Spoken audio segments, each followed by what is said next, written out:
আজি আমি ADRE grade 4 আইটিআইৰ cut off লৈ আহিছোঁ expected cut off final cut off লৈ আহিছোঁ আজি ভাইপা যিহেতু 15 মাৰ্ক হৈছে তাতকৈ এভাৰেজ কিমান পাব লাগিব আৰু কাট অফৰ পৰা কিমান এক্সট্ৰা থাকিব লাগিব টোটাল মই লৈ আহিছোঁ এইটো কাট অফ লিখা আছে কিমান কাট অফ পাইছে আৰু এতিয়া মই লিখি দিম মানে কিমান কাট অফ যোৱাৰ চান্স আছে আমাৰ ইউআৰত যদি চাবলৈ যাওঁ ইউআৰত আমাৰ 36.50 গৈছিল আমাৰ মেলৰ কাট অফ তাত আমাৰ ক'বলৈ গ'লে আমাৰ এভাৰেজ মাৰ্ক আমাৰ মিনিমাম ভাইপাত আমাৰ মানে 8 বা 9 দিয়ে আৰ কাটৰ পৰা যদি 3 মান 4 বেশি থাকে তেনেহলে তোমাৰ কাটৰ পৰা তোমাৰ মিনিমাম 9 বেশি লাগিব 9 ভাইপাত পালে আৰ কাটৰ পৰা যদি 3 মান হয়ে যাওয়া তেনেহলে 12 বেশি লাগিব 36 আর 12 কিমান হ'ব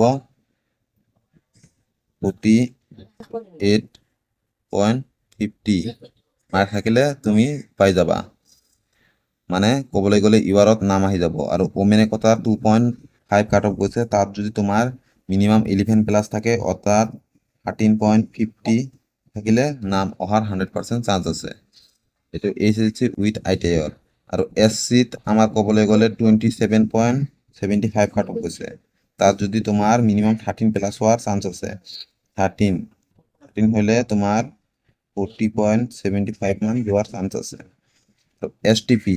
এসটিপিৰ কথা ক'বলৈ গ'লে তাত 25 কাট অফ গৈছে এসটিপিত আমাৰ মিনিমাম আমি ক'বলৈ গ'লে 14 প্লাস হ'ব 14 প্লাস যদি হয় তেনেহলে তোমাৰ 39 মান সামথিং যোৱাৰ চান্স আছে এসটি হিটছত তোমাৰ মিনিমাম ক'বলৈ গ'লে 13 প্লাস হ'ব 13 প্লাস হলে তোমাৰ মিনিমাম আমাৰ ক'বলৈ গ'লে 28 মান যোৱাৰ চান্স আছে আৰু ওবিসি তো মিনিমাম 12 প্লাস হ'ব 12 প্লাস হলে তোমাৰ কি হ'ব 38.75 মান যোৱাৰ চান্স আছে আৰু ওবিসি টি ট্রাইবছত যেহেতু 17.75 মান কাট অফ গৈছে তাত যদি তুমি মিনিমাম 17.75 কাট অফ গৈছে তাত যদি তোমাৰ মিনিমাম ভাইবা আৰু তোমাৰ এক্সট্ৰা মিলাই যদি 10 মান পোৱা তাত 27.75 মান পোৱা নাম অহাৰ 100% চান্স আছে ওবিসি টি ট্ৰাইবছত কাট অফটো অলপমান কম যোৱাৰ 100% চান্স আছে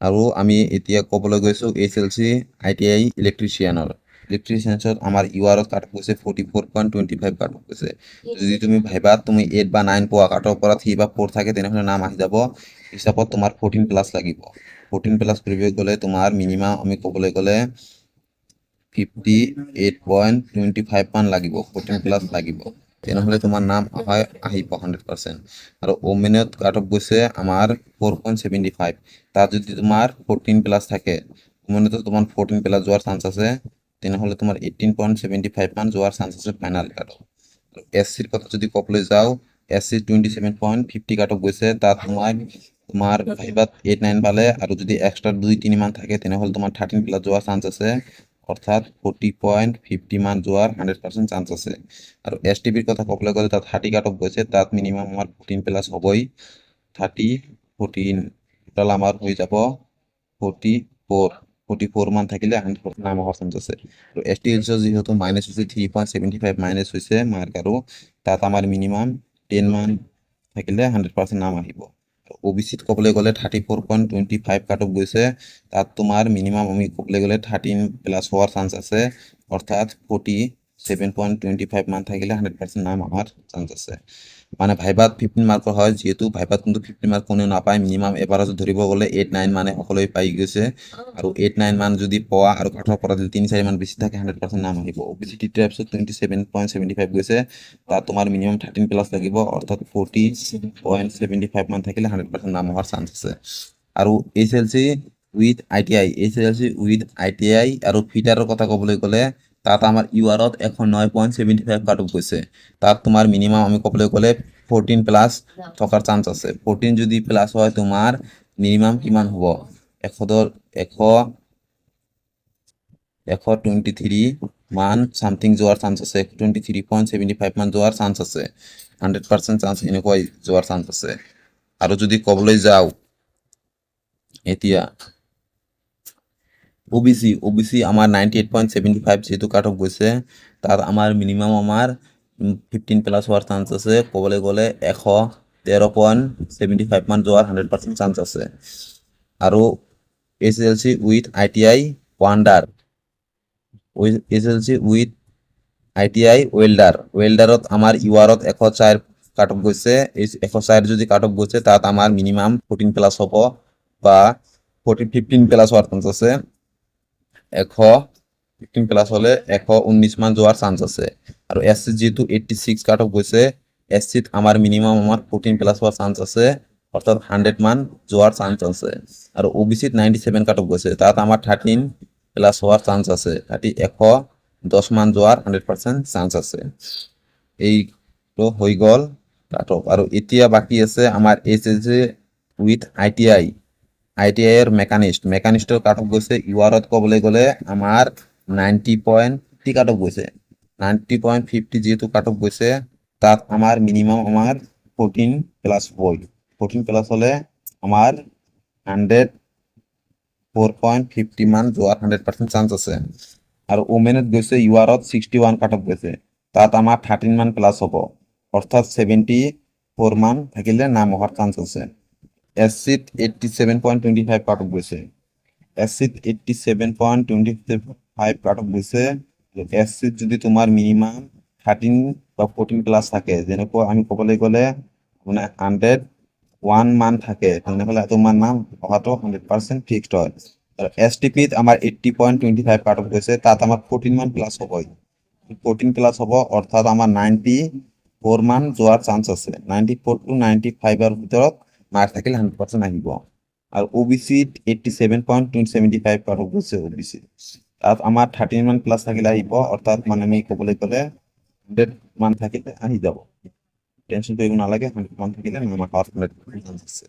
মানে HSC উইথ ITI মেকানিষ্টৰ কথা কৈছোঁ।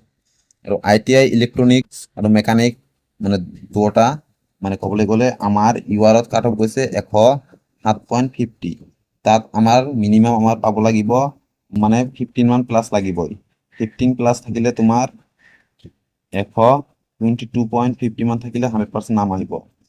STPত আমাৰ 79 যেহেতু কাট অফ গৈছে, STPত আমাৰ মিনিমাম আমাৰ 14 প্লাছ হ'বই।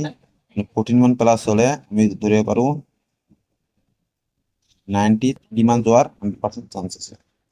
ST হিলছত 42.25 কাট অফ গৈছে, তাত যদি তোমাৰ 13 প্লাছ থাকে, অৰ্থাৎ ধৰিবলৈ হ'লে আমাৰ 55.25 থাকে, তেনেহ'লে 100% নাম আহিব।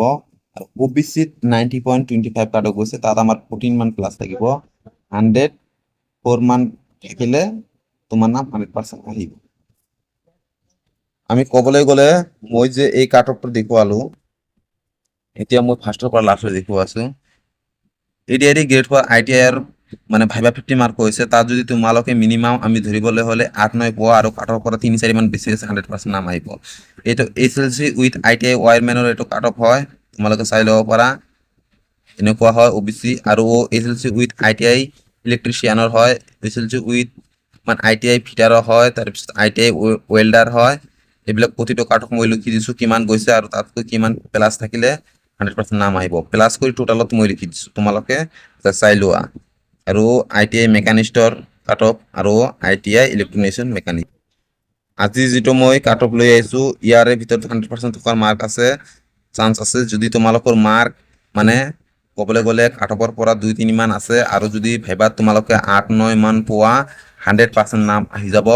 তোমালোকে এই ভিডিঅ' যদি ফাৰ্ষ্টৰ পৰা লাষ্টলৈ চাইছা, সকলোকে ধন্যবাদ জনাইছোঁ। আৰু নতুন আহিলে চেনেলটো ছাবস্ক্ৰাইব কৰি ল'ব।